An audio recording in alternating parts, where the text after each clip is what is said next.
Why wiping out Hong Kong's opposition may have cost China a whole generation in Taiwan, but his story could have been very different if he lived in Hong Kong, where student activists once brought the financial hub to a standstill as they took to the streets to demand democracy and freedoms. Lin says he could only watch from afar as nearly all pro-democracy figures in nearby Hong Kong, about 800 kilometers southwest of Taipei, were arrested or fled overseas in the year since Beijing imposed a controversial national security law in response to mass pro-democracy protests in the city.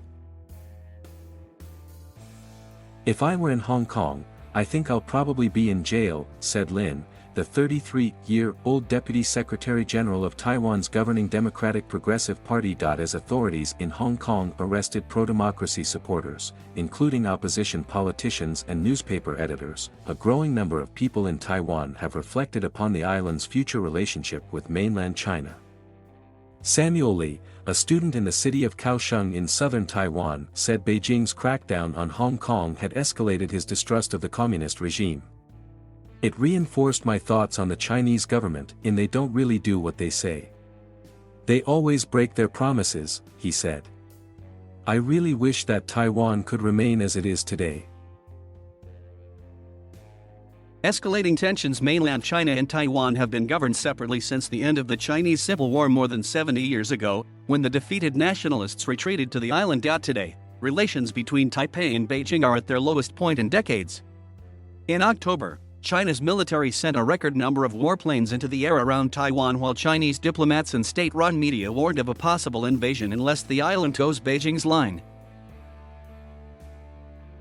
But it hasn't always been this way. In fact, for much of the past 30 years, the possibility of conflict had seemed remote. Beginning in the early 1990s, many Taiwanese firms moved manufacturing operations to the mainland, where labor was cheaper, and authorities were hungry for outside investment to fuel economic growth. Ties further flourished after the turn of the century.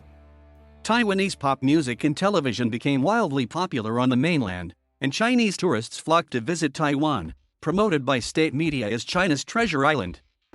However, relations deteriorated quickly after 2016, when Tsai Ing-wen from the traditionally pro-independence DPP won a landslide presidential election in Taiwan. Tsai has repeatedly highlighted and defended Taiwan's sovereignty, calling on Beijing to respect the wishes of the Taiwanese people. China's plan towards the region is very different from before, she said. It is more ambitious, more expansionist, and therefore things that were acceptable to them then may not be acceptable to them now.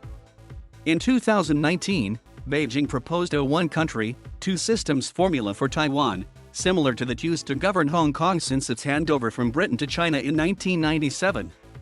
Under the agreement, Hong Kong was guaranteed to maintain a high degree of autonomy from the mainland government after its return to Chinese rule. But since then, Hong Kong's pro-democracy camp and human rights activists have accused Beijing of betraying its promise and eroding democracy and civil liberties in the city, particularly in the wake of the 2019 protests and the imposition of the security law.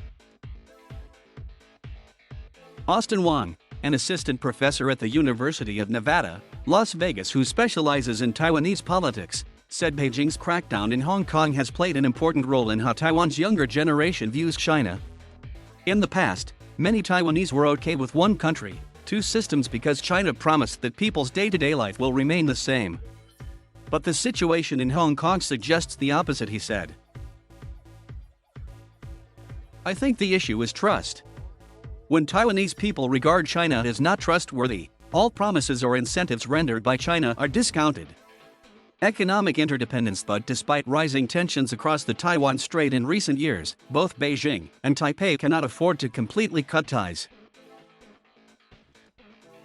Last year, mainland China was Taiwan's largest trading partner and accounted for 26% of the island's total trade volume, according to Taiwan's Bureau of Foreign Trade. While the world's attention has often focused on Beijing's growing military threat over Taipei, Wang said many Taiwanese people also recognize the island's economy depends on its relationship with the mainland. Taiwanese people indeed realize the importance of cross-strait economic cooperation, and Taiwan's economy highly depends on China, he said. Nevertheless, Taiwanese people are also cautious about how much China can exploit this reliance for political gain. Regional economic integration is an unstoppable global trend. If we do not face this and join in the process, it will only be a matter of time before we are eliminated from the competition, Ma said. Lin, then a graduate student at National Taiwan University, subsequently led the 2014 Sunflower Movement, which successfully forced Ma's government to scrap the trade deal. The 3-week-long protest saw student activists occupy Taiwan's legislative building in the island's largest demonstrations in decades. Today, Lin regularly advises President Tsai on key policies. He said Taiwan should reduce its economic reliance on China by building more partnerships with the United States, Japan, and the rest of the world.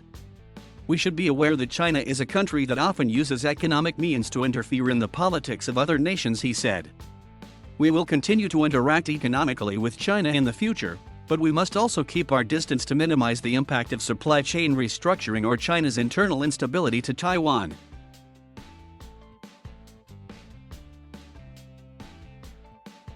Thank you for watching. Please subscribe.